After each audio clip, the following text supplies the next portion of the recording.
In chapter 1 of the book of Colossians, Paul is describing the authority of Jesus as he now enjoys it, as having been super elevated to the right hand of the Father, where he is the Adoni, the my Lord of Psalm 110:1. My Lord, Adoni, being the non-deity title 195 times. Certainly doesn't say that Jesus is God sitting at the right hand of God.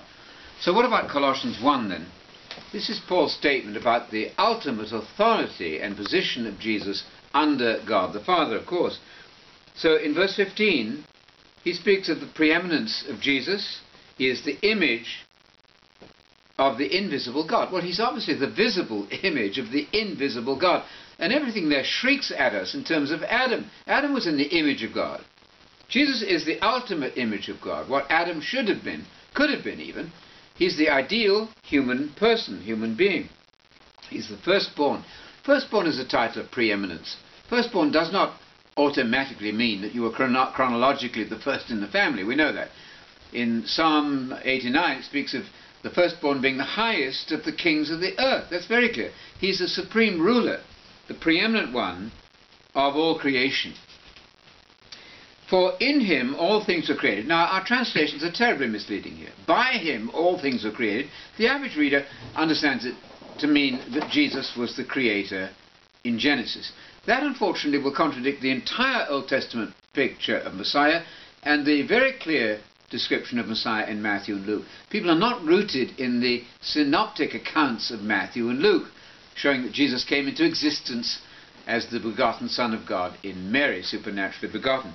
So in him is the right translation in Colossians 1:16. In, within the sphere of. Moulton and Milligan suggest a causal N here. This would mean then, because of Jesus, all things, all authorities in this context, in heaven and earth, angels, principalities and powers and thrones, because of him they were all created. Then he goes on and changes the tense of the verb very neatly in verse 16. He says that all things stand created now through Jesus Christ. Through Jesus Christ. There's a very subtle change of tense in the verb there.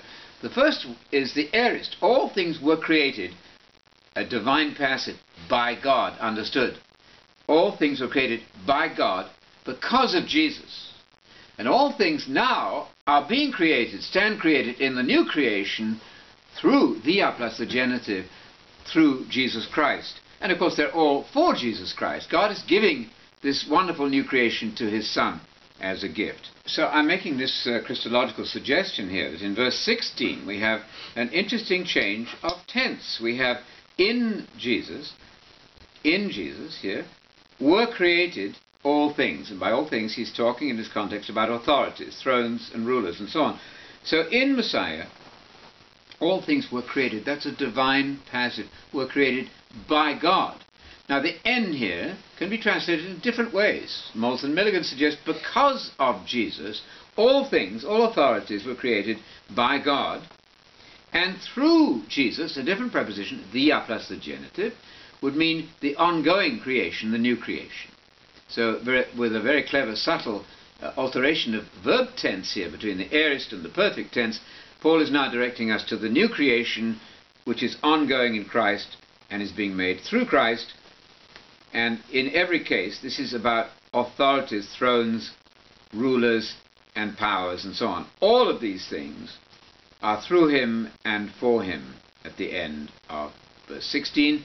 And they have been created. Ektiste is a perfect passive of that same verb tizo, to create. And he himself in 17, going on now, he himself is propanton. He's before all. Now that is ambiguous in Greek. Is it above all in position or prior to all in time? In this context, he's above all. It never suggests in the New Testament that the second Adam precedes the first. We know that Adam comes first, Jesus comes second, in that order. In 1 Corinthians 15, Paul makes it quite clear. Not the spiritual Adam first, but the physical Adam followed by the spiritual Adam. So I would translate verse 17 as this, like this, and he himself is above all. He's superior to all, and all things are cohering, are coherent and cohesive in Christ, within the sphere of Christ. And 18 is most important, and he Jesus, is the head of the body, that's the church, and he is the Archi, the beginning, the ruler, if you like, Archi, the firstborn from the dead, in order that he might gain first place among all peoples. Now that's extraordinary. If he's, in fact, in first place from a prior creation, he's either an angel or eternal God, how in the world is he going to gain this position by resurrection and ascension? It makes no sense at all. No, Jesus, as the ideal man, has been promoted to be in first position both in the church and in creation, both cosmic and ecclesiastical promotion to the ultimate position.